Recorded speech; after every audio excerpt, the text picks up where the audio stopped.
I wasn't real upset by it, but it was pretty much what I figured it was going to be. So, Yeah.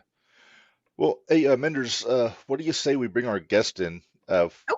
We forgot to bury the lead, but we do have an interview for this episode. We're very excited about. So say hello to former ECW World Heavyweight Champion and I believe two-time Tag Team Champion Justin Credible. How are you, sir? How are you doing, man? Good to be here. Oh, we Hi. appreciate you coming on with us.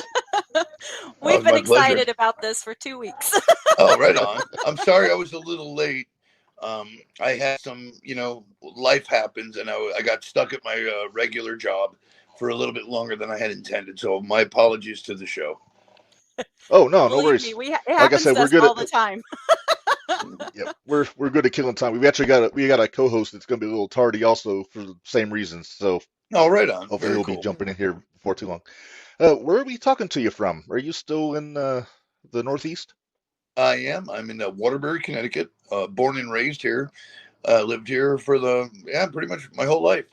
I had purchased a home in New Jersey in like the 2000s, but for a couple of years where my mother-in-law and my wife are from. But back in good old Connecticut, which is, in some ways a gift and a curse. The gift was that's kind of how I got my job with the WWE at such an early age.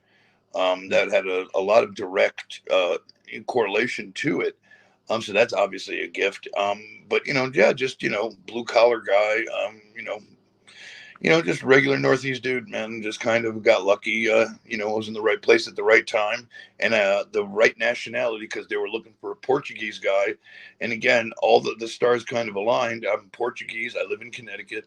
They were looking for a Portuguese guy that was local, and there popped Aldo Montoya and started my career. So it was kind of cool.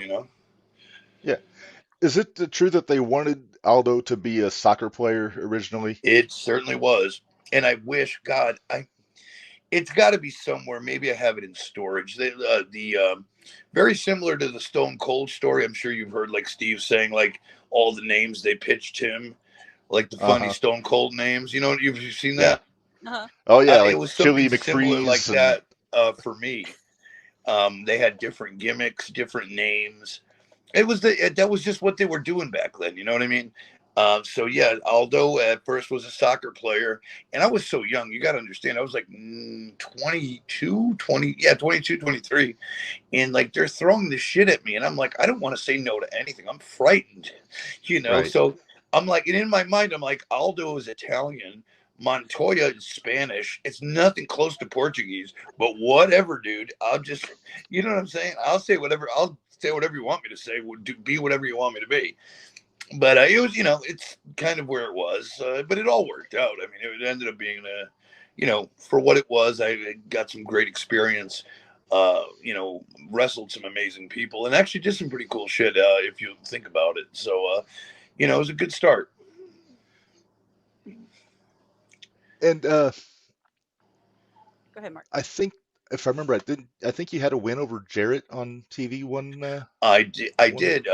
Back in the day, we used to remember wrestling superstars. Hmm. Oh yeah. We used to tape 3 shows in one taping. So I remember getting to television, and I was on the board twice because they literally, I mean, as corny as it can get, they would literally with pens, like ink pens and like write it up. Aldo versus Jarrett, and Aldo was circled. That's how you found out, and Oh who wow. your agent was, what they call today producers. And then I saw my name in the third hour, which was week 3, Jared over Aldo, whatever. But it was like, yeah, week 1 was the non-titled match for the IC belt that I won, thanks to rest in peace Scott Hall, Razor Ramon.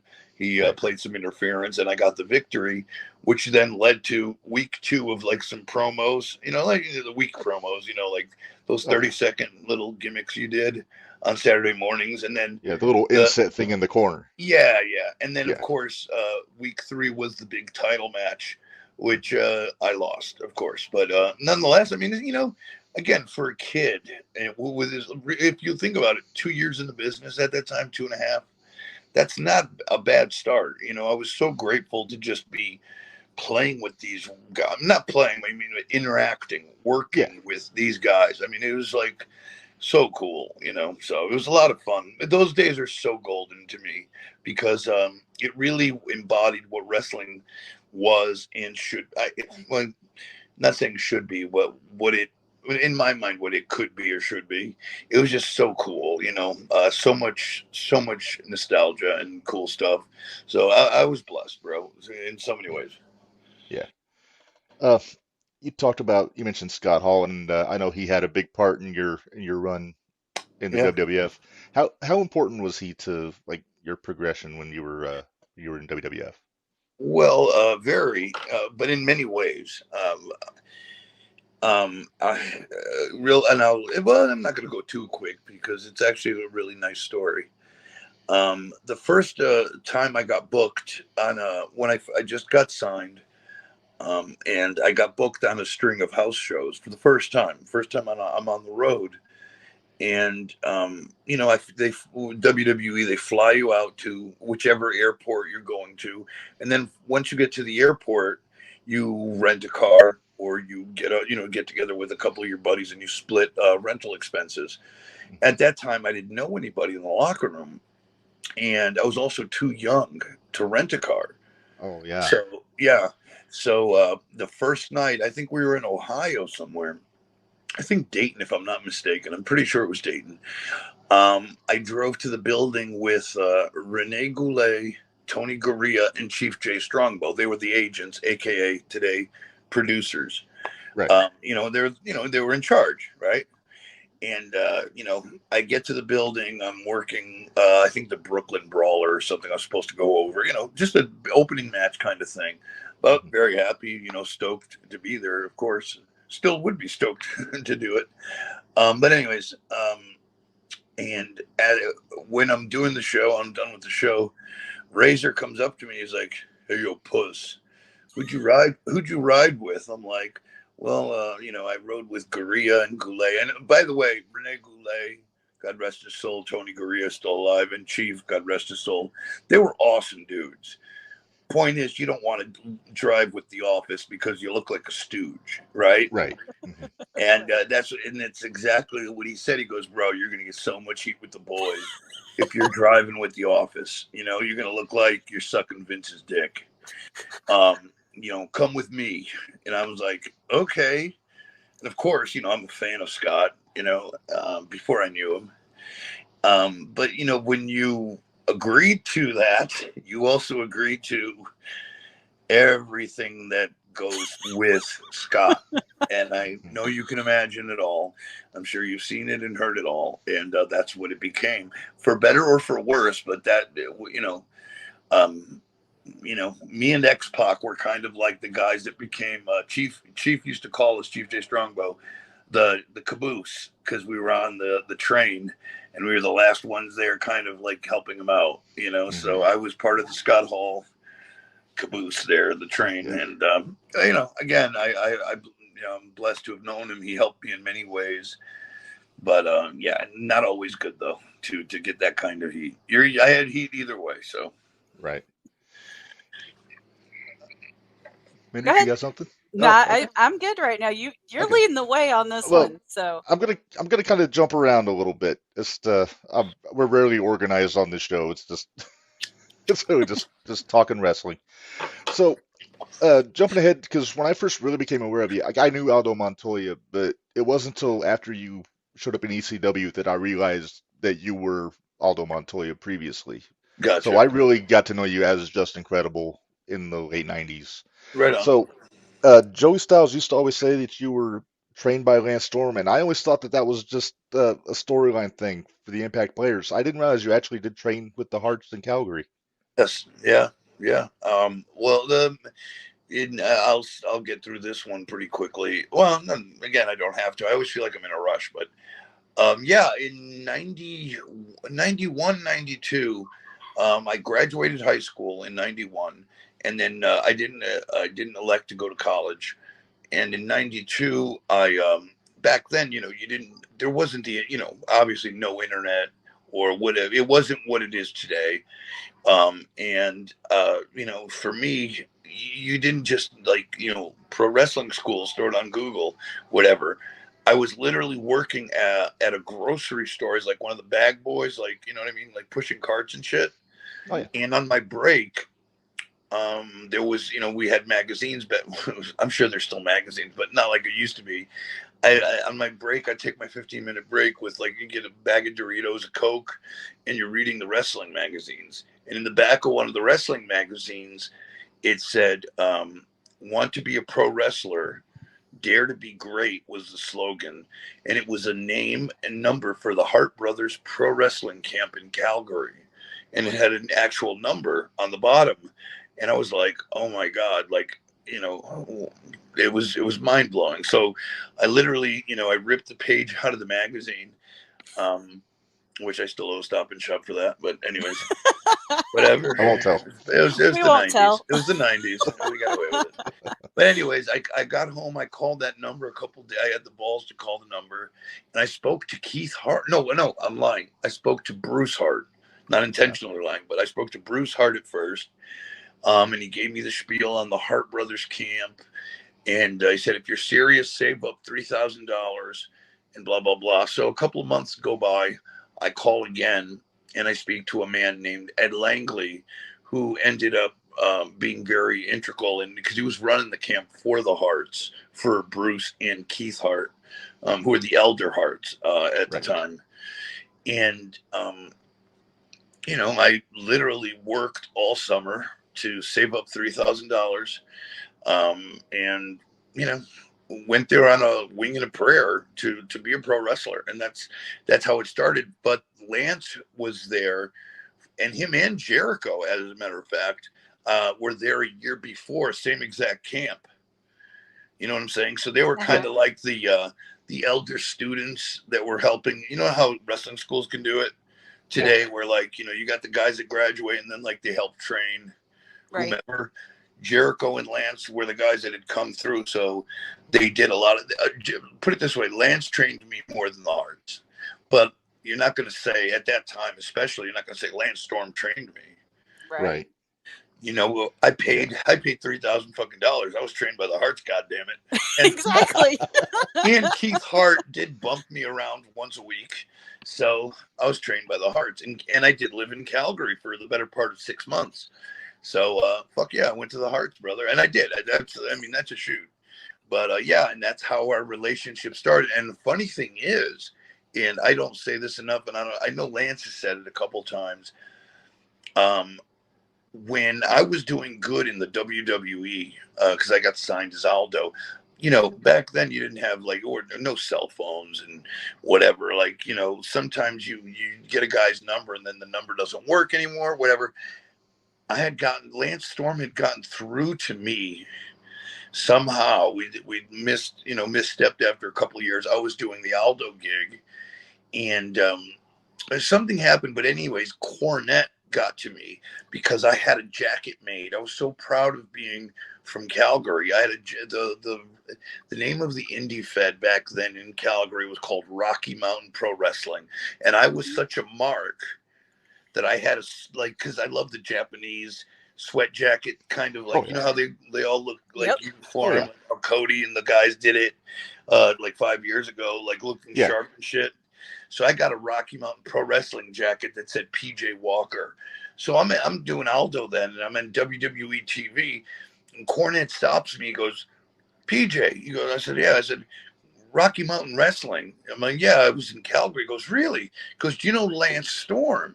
So I got Cornette and Storm hooked up for them to go do the Thrill Seekers in Cornette's Federation in Smoky Mountain, which then in turn, so there's a lot of cool little connections here and there where we've helped one another out. It's really neat, actually. A lot of people don't know that, so maybe we broke this one on the show. Yeah, I never knew that. No.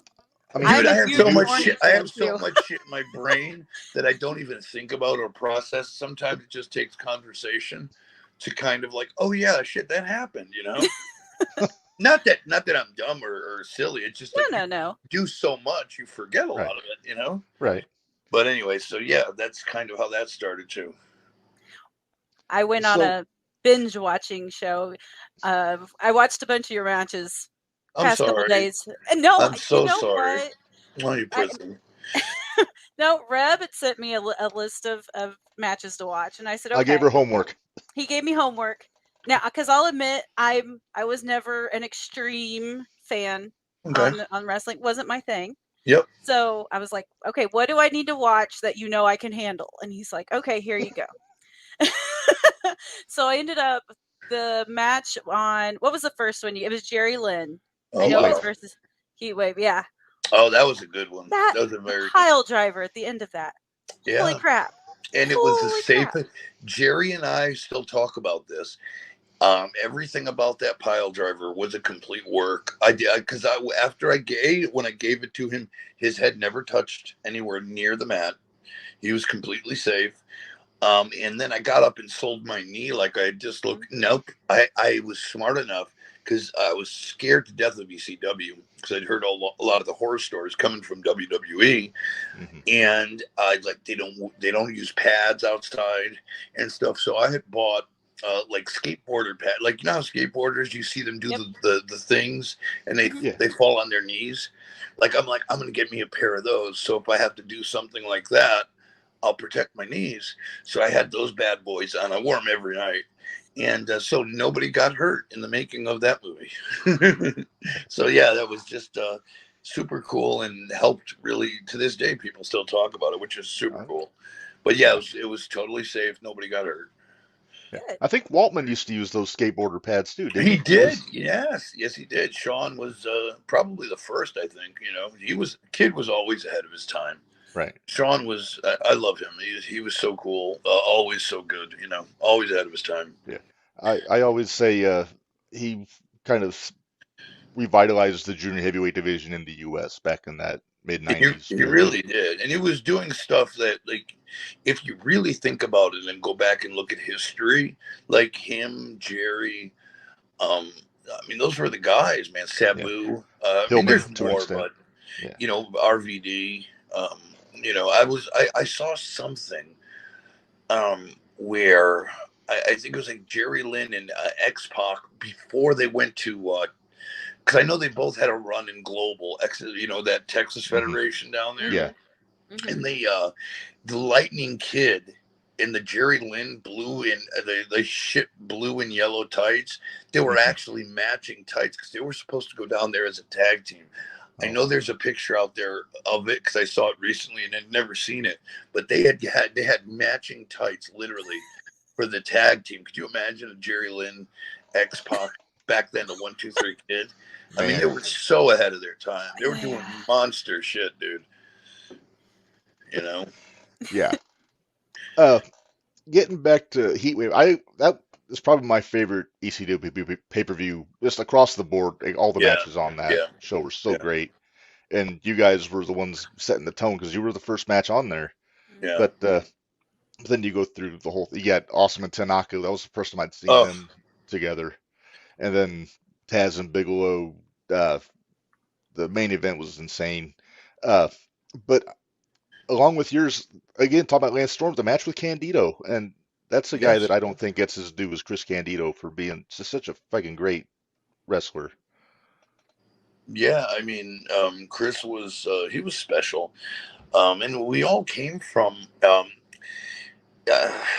I don't think I've ever articulated this before, but it's starting to be like the more I talk to people about it, more prevalent. We came from the age of it was starting to grow outside of traditional marks, and I don't mean marks in a disrespectful way, but wrestling fans, right? And it started to become a little inside baseball kind of thing, and you had guys, especially in the Northeast. Like again, I was blessed to be from the Northeast because that's where all the real good indies, and to this day you could argue, still come from. You know, the Philadelphias, the New Yorks, the Bostons, etc. And they were having those kinds of matches back in those days, in front of 200 people, you know, constantly, you know, X-Pac and those guys, for many different promoters. So Pac, Waltman and Lynn, they were always on the cutting edge of doing that, and that was starting to gain recognition through the sheet. That's when the sheets started to become a bigger deal, and it really grew out of a necessity of, you know, we have WWF, we're coming out of the Hogan era, and we have WCW, but at the same extent, it's not the same NWA, Ric Flair WCW. It's like a new WCW where you have Vader, Ron Simmons, Dustin Rhodes, and Brian Pill. I mean, a lot of greats, but everybody was in a transition, and then there was the Northeast wrestling stuff, and it started to become very indie, very Japanese guys started coming over, and it was unheard of to bring a Japanese superstar over to the Northeast, which Philadelphia promoters did quite often. So it started that kind of, you know what I mean, that little thing that Yeah. started to happen in wrestling, and it was started up here with those guys. We got some comments in the chat here. My buddy Gary Vastellio, he chimed in. He says, "Interrupting Dreamer's 10 bell count sticks in my head to this day." Uh, I mean, everybody talks about the Dudleys for getting heat back in ECW. You were just as bad as those guys were as far as getting heat, from what I saw. Yeah, and I didn't. I was asked. That was Dreamer's idea. Oh yeah. I would never have suggested that, No. And Tommy came to me that night, and him and his grandpa were very close, and he's like, hey, PJ, whatever. I think he took a week off or something, for the services and whatnot. And Tommy came back. I talked to Paul and I talked to Tommy. Tommy's like, I want to do this, but I want to do this in memory of my grandfather. He would love his pitch to me was he would love it if I would use him in his name or his thing in an angle. I'm like, okay, so what do you want me to do? He goes, well, I'm going to be doing this thing and this speech, and then you just come out and just do you. And I'm like, oh boy. I'm like, okay. But that being said, excuse me, I'm sorry. It was perfect. I would never, again, that was all Tommy Dreamer. Tommy saw the opportunity to, how could this douchebag be more of a douchebag? And Tommy was very kind. And again, I just did what I was told, and I never stepped out of bounds or did anything that I wasn't asked to do. But it was definitely wild, and I'm still remembered for it. Yeah.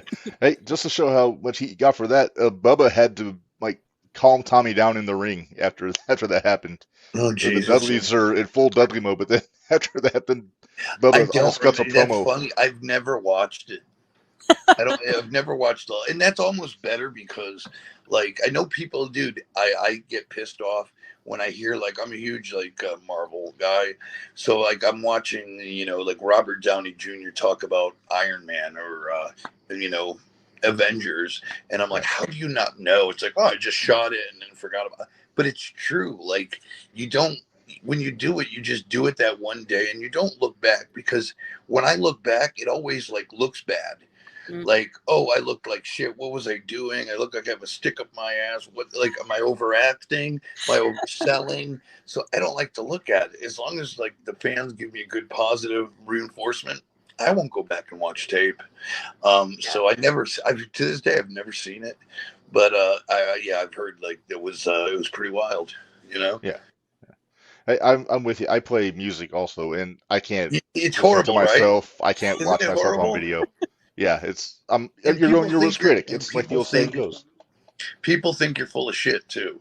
Like, oh, you're just being like, no, it's just, you don't want to see yourself of all No, people, no. but yeah. I don't like being in the room when somebody else is listening to my stuff. I have to go in the other Uh, room. So, I, I can understand. I'm the same way. I hate when people watch me. oh man, there's a guy that nobody really talks about much these days, and I think he was phenomenal. Jason, your Yeah. old manager, Jason Knight. Yeah. Yeah. Uh, whose idea was it to pair you two up, and how important was he to your character, your progression in ECW? Just talk a little bit about Jason, if you would. Um, Jason was pretty much Paul. It was all Paul. Um, to be honest, I can't tell you what he was thinking, and I don't mean that in a negative way.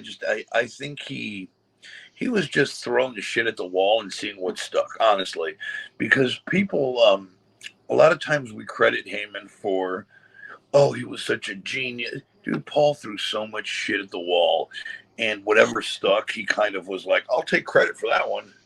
Right. I'm not being a dick. That's just kind of No. what happened because we were always trying to, you know what I mean? And he was just like, well, let's make his own. Because again, if you think about it, I was Aldo Montoya, a joke of a character, quite frankly, in the WWE with a jockstrap. And to get over, no, I'm just being, with the perception, right? Mhm. And although I loved the career and I loved the friends and the memories and the work experience, to fans, that's what and how do we get them to care about this guy or to hate this guy or whatever? And we just started throwing shit against the wall and saw what stuck. And Jason and Paul they had gone back, I guess, many years. And they'd been friends for a long time, both New York City guys, both of them. So I know they used to hang out, so they were buddies, kind of. There was some rumors of sex shit involved, but I won't go into that. That's neither here nor there. But they were doing some kinky shit at the clubs back in those. Not my Could business. you imagine Jason Knight not doing that shit in New York City? Come on. I'm just trying not to imagine Paul doing that shit. I try not to, dude. Don't even get me started. That's a whole nother podcast that I'm not willing to go to. Yeah, we need to get a paywall for that one. Bro, I saw him one time. I was in fucking Pittsburgh, and my wife and I we just finished a show, and Paul calls me and is like, "Yo, come to my room. Let's smoke meaning pot. Like, let's light a joint, whatever, or blunt, whatever the fucking kids call it today." Yeah. Jazz So cigarettes. I go to his room, and my wife and I go to smoke in his room, and he enters the door with just the towel. Oh. Mind you, the ponytail is in full effect. Uh-huh. And the towel. And he looks like, you ever see Batman, the second Batman, like the original, like with Danny DeVito? Yeah. That's him naked. Oh. Take a Thanks look. for that. Thanks for that. Close your eyes. Oh. Think about it. Now let that process. Oh, you're such a heel. You're such a heel. I'm not though, but he's much more of a badass than I'll ever be. But it was just like, that's what hits me at the door, and I'm like, oh yeah, okay, we're doing this. Let's go. But anyways, I'm fucking around. I'm teasing. Well, anyways, I don't even know how we got there. It's just a funny fucking thing. Hey, he's doing better than I am, so bless his heart. Bless his heart. Yeah. Did you see we had a question in the comments there, Mark? Oh, I did see that. AJ has the question. Where did you come up with the name Just Incredible? Because that's genius, he says. I did not.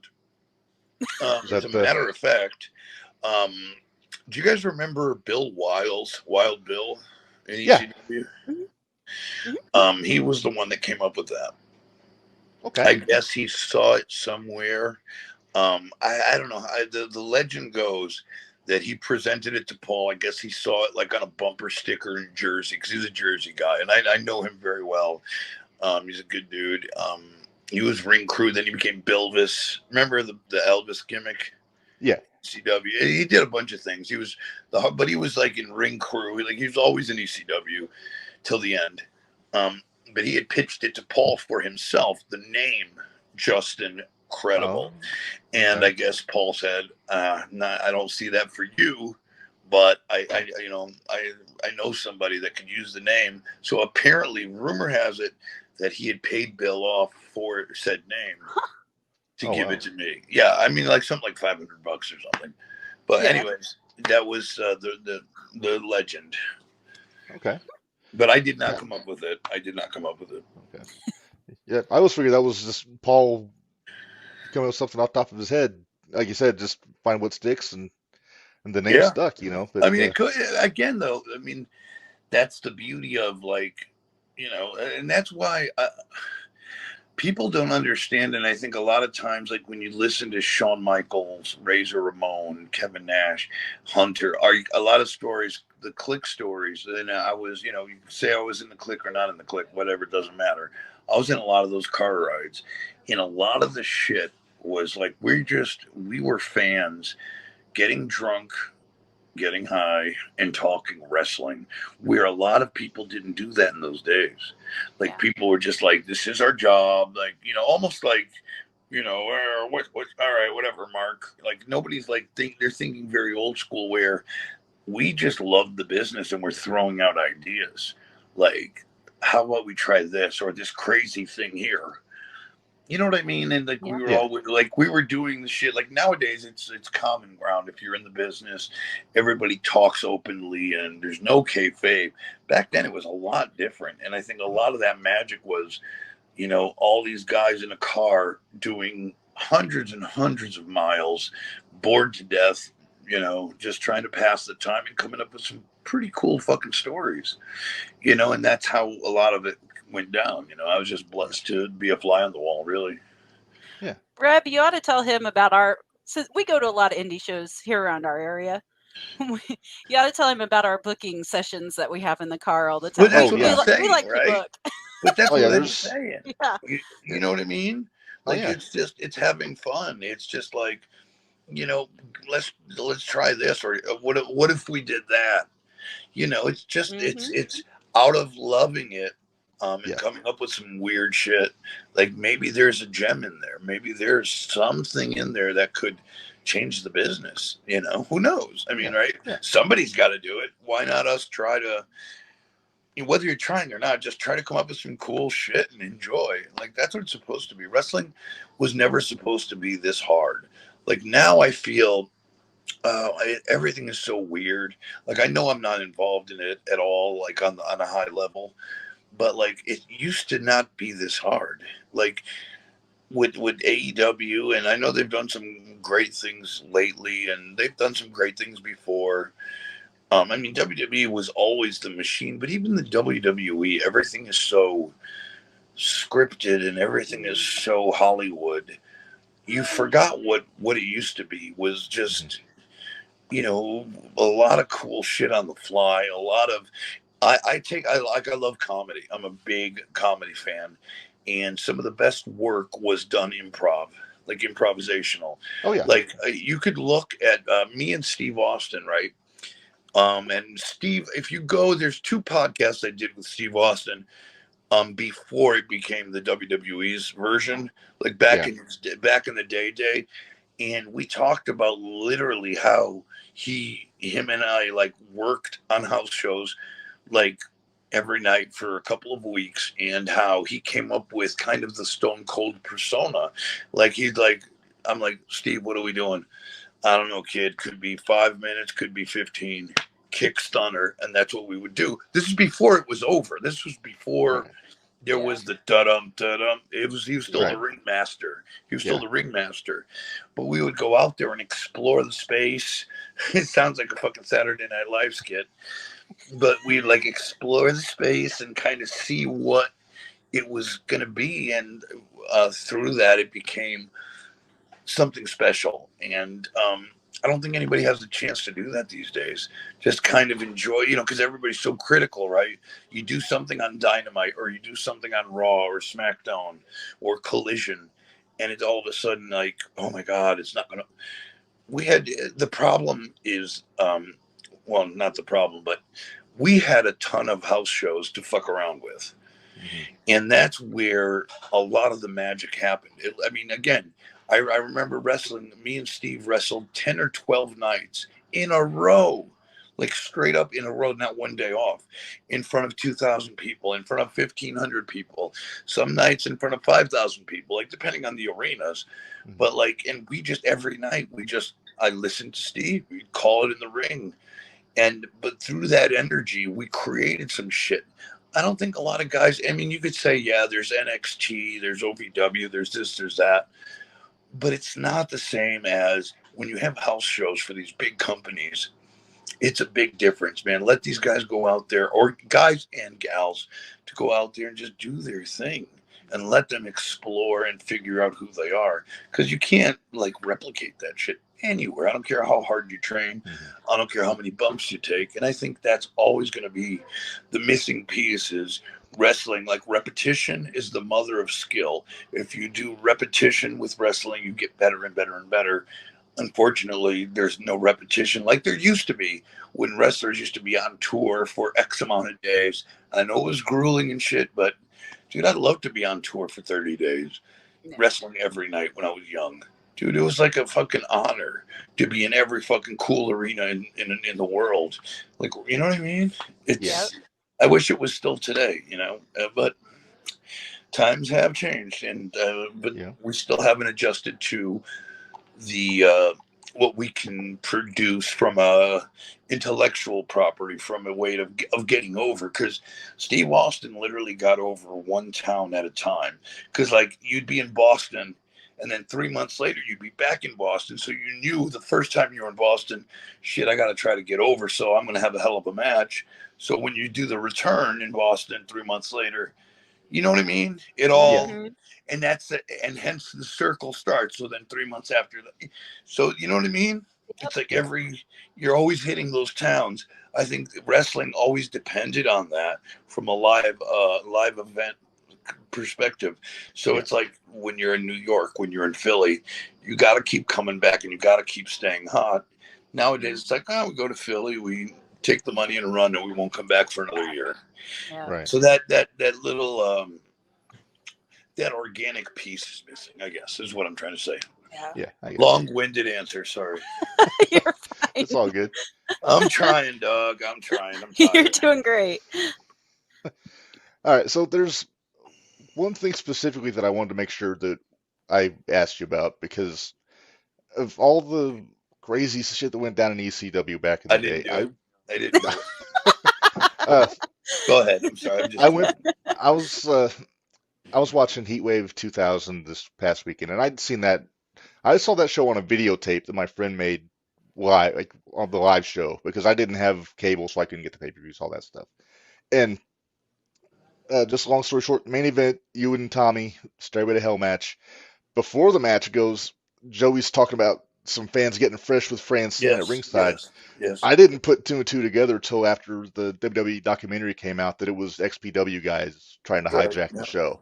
Yep. You're in the ring when this is going on. What's going through your head as you're seeing this happening? Tommy, what are we fucking gonna do? Literally, we're doing the stare down, and he goes, Tommy, and this is how Tommy talks too.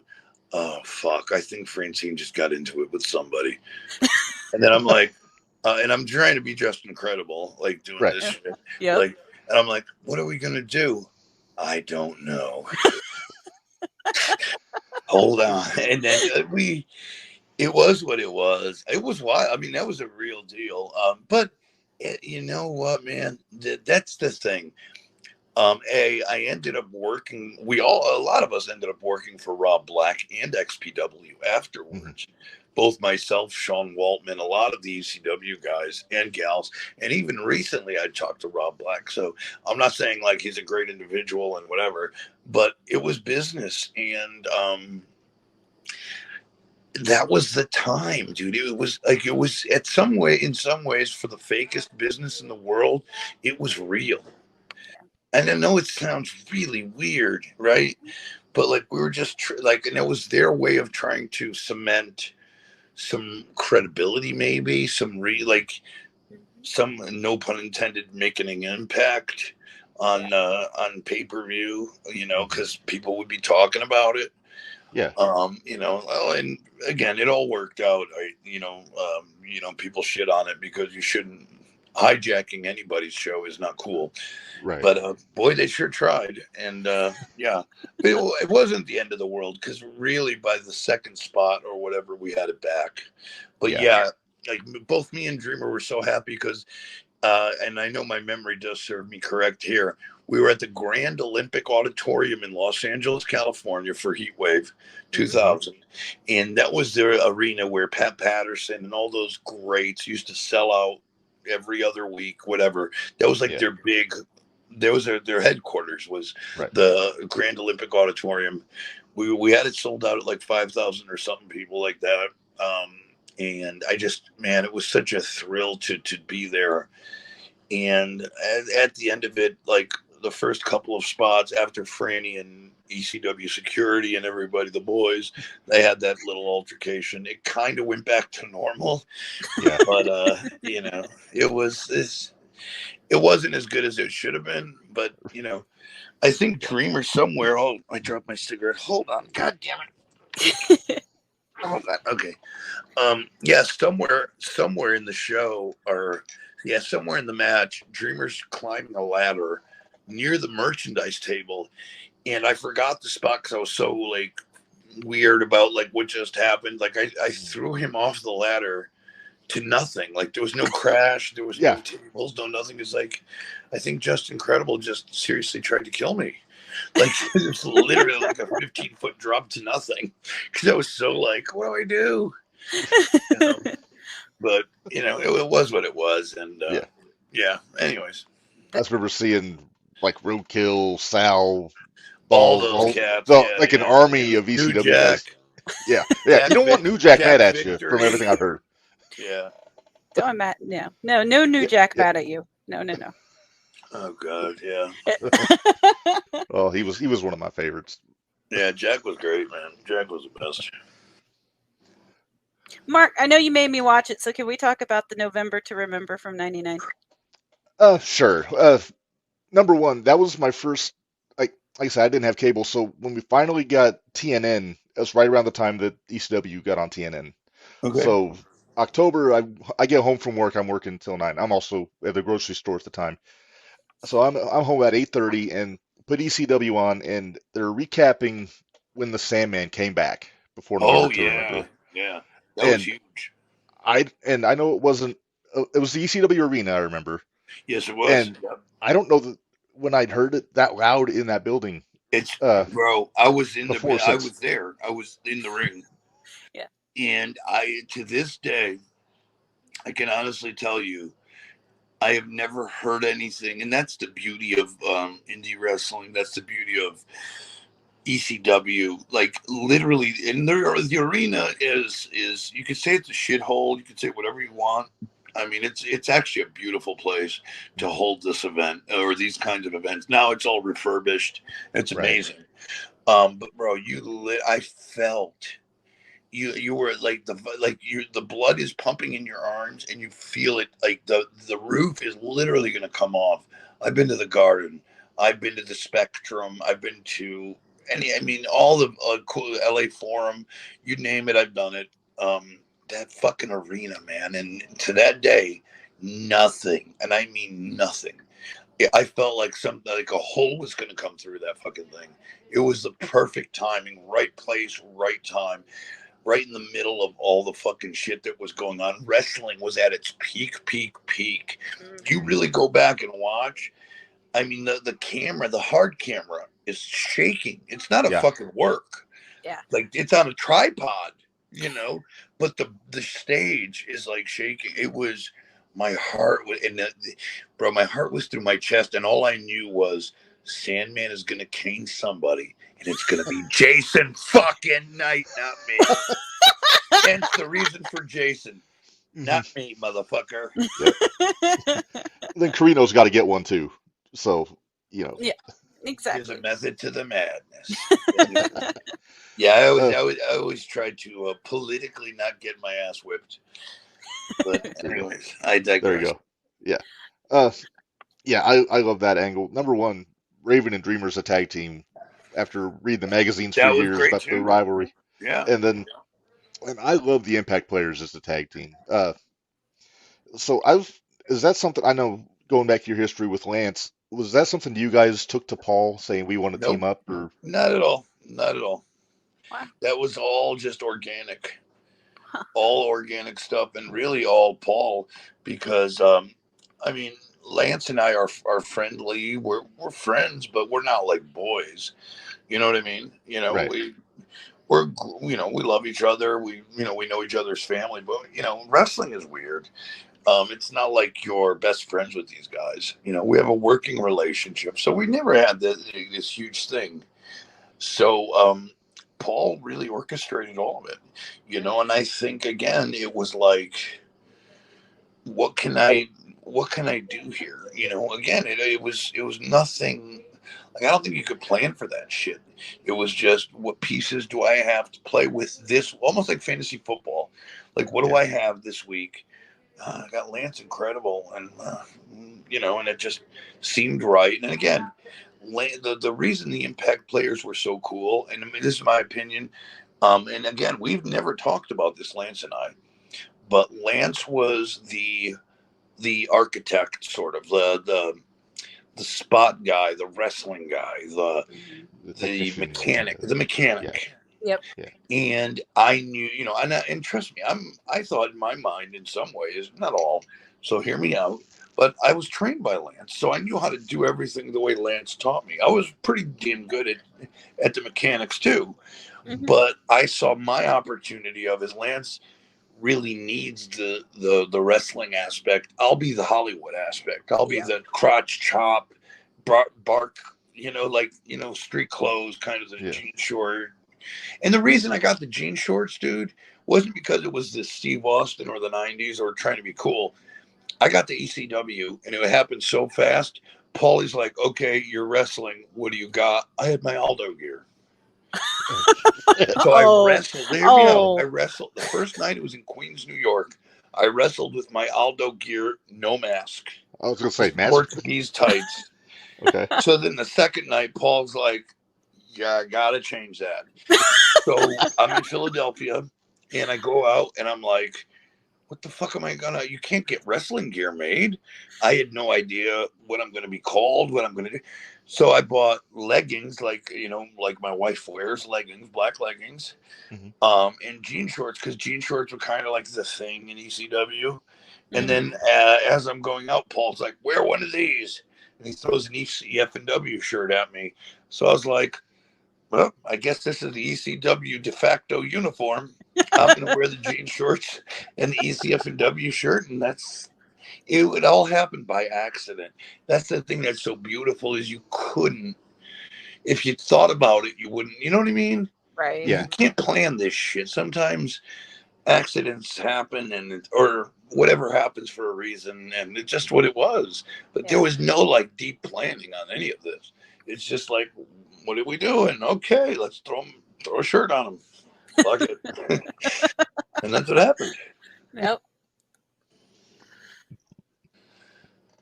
All right. Well, Am I one boring of you? Come on. No, no, we're no. enjoying it. Like I I said, love I love listening to stories from the road. yeah, I think it's that's probably my favorite part of wrestling, especially like I was a big Dark Side of the Ring person watcher Okay. and Okay. that type of stuff. So it's like I enjoy hearing the things that are happening behind the scenes that we Yeah. didn't know of at the time. Sure, and I know, and two, I think a lot of times I love Evan and those guys, because I was on one of the episodes. I was on the plane ride from hell episode, right. but there's so much other positive stuff too. Yeah. Like, I hate to always talk the negative, because there were so many Yeah. great things that, Yeah. you know what I mean, has nothing to do Yeah. with the negative stuff. So yeah, it's been amazing. Yeah. Like, wrestling is such a beautiful thing, and we're at such a renaissance right now where, I mean, who would have thought? Think about it, man. And I'm going to leave y'all with this, because I know we're trying to wrap things up. But hear me out. In 2000, when I finished ECW, I wrestled ECW's last ever match. It was a pay-per-view match. I think it was like the 34th, whatever, Massacre on 34th Street, Guilty as whatever. charged, I think it was. Yeah, I did that. I Yeah. did everything at ECW, the original ECW. I main evented and finished. Then I went to WWE, thankfully. Got to team with Pac and Yeah. whatever. We know how that worked out. Yeah. Went to, did Japan, and then went back to WWE for the fake ECW. That was what it was. But then wrestling for me kind of dropped off. And still I was in, and I felt at my, I was still a young man. I had some substance abuse issues. that was not helping. But certainly it wasn't that. All of it was not that. There was also a lack of, we went from ECW. Think about this. If you're a worker, if you're just a person looking for a job, right? It's Mhm. 2001. Mhm. You went from WWE having X amount of full-time employees, WCW and ECW. Now all of that gets gobbled up. And how many jobs do we lose with just WWE eating all of that up, Yep. right? Mhm. Yeah. There was hundreds of people. And I was, I was lucky to even get a lifeline, right? Mhm. If you think about it. So again, I was there for the reboot and all that. But now where wrestling is, I mean, there was always Impact and Ring of Honor, but nothing really, no money. Right. Because at the end of the day, I know you guys could say, well, it's not always about money. It is when you have a wife and kids. Mhm. It Yeah. is when you Right. have a wife and kids going to college. You Yeah. need real money. Yeah. So I think wrestling for a long time did not provide what I needed it to provide. So whatever. But now we're living in such a great time with Tony Khan. You could say what you will, bad or good. I don't know. I don't give a fuck. All I know is there's a lot of money being made, and there's a lot of guys getting work, and that's a beautiful time. And you also do have Impact that's still around, and other uh, great, GCW, who I actually worked a show for a couple of months ago. They're doing. I mean, there's wrestling is kind of back right now, and Yeah. it's a beautiful thing. All kinds of wrestling, all types of wrestling. So I just wish I didn't like kind of I was still, you know what I mean? Like as it happened at a time where you didn't have the opportunities. Now we're back at that time where you can get a job anywhere. And if Right. you're good, if you're talented, and it's a great thing. And I just, I'm just excited for pro wrestling right now. It's like so cool. So much good shit happening, Well, Yeah. Rob, why don't you tell him who's going to be close to us in St. Louis at the Anarchy here Oh in a yeah. couple weeks? So Yeah. we're out in central Illinois. Actually, Tony Khan is from Champaign, where I'm from right here. But in Anarchy in St. Louis, they're going to have Masato Tanaka coming in next week. So Oh, right on. that's something we're trying to make things happen where we can get down there Oh, yeah, because dude. he's on my short list of guys that you don't get a lot of opportunities to see in the U.S. So it's something that we very much want to try and make happen. Yeah, for But sure, man. That's a cool thing, for yeah, sure. Yeah. yeah, we just had Chavo just a couple towns over on Saturday. Oh, Chavo right Jr. on. Chavo's the best, man. He's such a good I dude. met Chavo on Saturday. Yeah, he's such a nice guy, man. Oh, Yeah, good dude. yeah, Great dude. yes, But yeah, You yes. were. I'm again, thank you for everything. I appreciate you. I hope everything, Oh, was cool, Oh, oh you're yeah. great. Yeah. There will have to be a part two at some point because I don't think we've even scratched the surface. But No, we didn't. I again, there's so much. I have so much, and I wish I could, the problem is I don't think I have the proper tools to get it all out there. I wish I could do it, not in a shoot series or anything like that. But man, I'd love to just have discourse with somebody and kind of get it all out there because dude, I know where. Put it this way: we used to always kid, and this is like me, Sean, and Hunter, and Scott. We used to be like, dude, I know where the bodies are buried in Stanford, and I really do. Yeah. Yeah. I really do. And you can think what you want about that. I mean, nobody's dead, but Yeah. well, but the dirt and the cool, like all the little thing. Oh, there's got to be a place for it. well, And I'd Stories love from to the talk road. I'm someday. telling you. yeah, Yeah. Stories from the road. There needs to be something that's just stories from the road. Yes, Good, ma'am. bad, whatever. Stories Yeah, from the road. for sure, yes, for sure. yes. Well, we're not going to keep you too much longer. We appreciate you making the time to hang out with us this evening. And yeah, like I said, we've just getting started. So we'll have to do a part two very soon, and hopefully that'll happen. But Yeah, absolutely. I would be more than honored to come on, and we could do it anytime you guys want. So thank you very much for having me. You guys have been a blast, and I had a lot of fun. So thank you so uh, much. Us too. right, Thank you. likewise. Oh, it's Thank you my very pleasure, much. guys. Thank you. Yeah, Bye. yeah. Bye.